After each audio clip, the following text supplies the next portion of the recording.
माता की जय, संविधान की जय। जैसा कि पूरे देश पूरी दुनिया में सर्वविदित है कि घोटालों पर घोटाले सरकार, और अभी सबसे बड़ा घोटाला पाकिस्तान, दुश्मन देश पाकिस्तान से चंदा खा गए, चीन ने हमारी ज़मीन हड़प ली।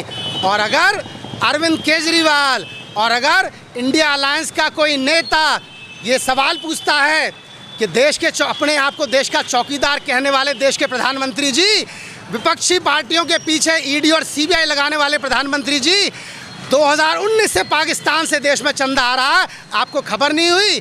ये सवाल पूछ लिया तो अरविंद केजरीवाल पर षड्यंत्र के तहत उनके घर ईडीआई का छापा पड़वा के उनको अरेस्ट कर लिया।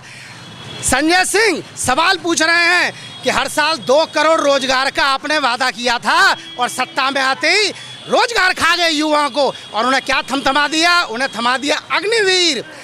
साथियों, विपक्षी नेता पूछ रहे हैं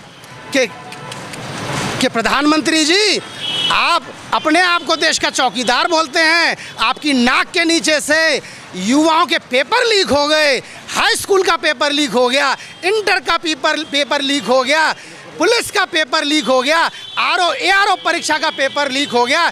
जनता के भविष्य के साथ आप देश के बेरोजगार युवाओं के साथ 400 रुपये आपने लिए, देश के युवाओं के साथ खिलवाड़ कर रहे हैं। यही प्रश्न अगर केजरीवाल उठा रहा है, यही प्रश्न संजय सिंह उठा रहे हैं, यही प्रश्न माननीय अखिलेश यादव उठा रहे हैं, तो उनको जेल की धमकी, ईडीआई छापे, सीबीआई छापे, और उसी षड्यंत्र का नतीजा है कि आज हमारे नेता को, देश की आवाज़ उठाने वाले अरविंद केजरीवाल को जेल के अंदर ठूस दिया है।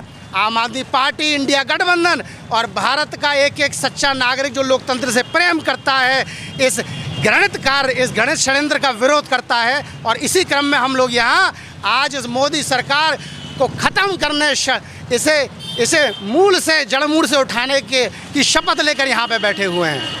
इलेक्ट्रॉनिक बॉन्ड घोटाला अपना डाटा दिया है, उसके बाद में मोदी सरकार की पोल खुल गई है कि आखिर 6,500 करोड़ रुपए का चंदा आया कहां से।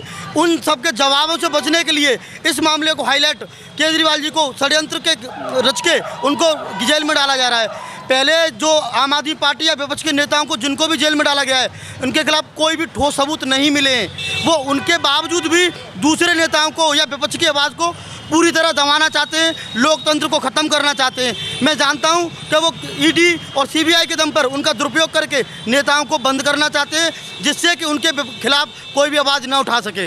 वो पूरी तरह विपक्ष की जितनी भी सरकार हैं, चाहे वो चुने हुए मुख्यमंत्री हों, आज की डेट में प्रचंड बहुमत से जो सरकार बनाई गई है केजरीवाल जी की, उसके खिलाफ चुने हुए मुख्यमंत्री को ये षड्यंत्र के खिलाफ षड्यंत्र रच के जो है जेल में डाल रहे हैं, जिसका अभी तक कोई भी ठोस सबूत नहीं मिला है। हाई कोर्ट ने उनको समय दिया था कि आप कल तक ये प्रमाणित करें कि आपके पास ठोस सबूत है। उन्होंने हाई कोर्ट के आदेश को न मानते हुए आनन फानन में 2 घंटे में केजरीवाल जी को गिरफ्तार कर लिया।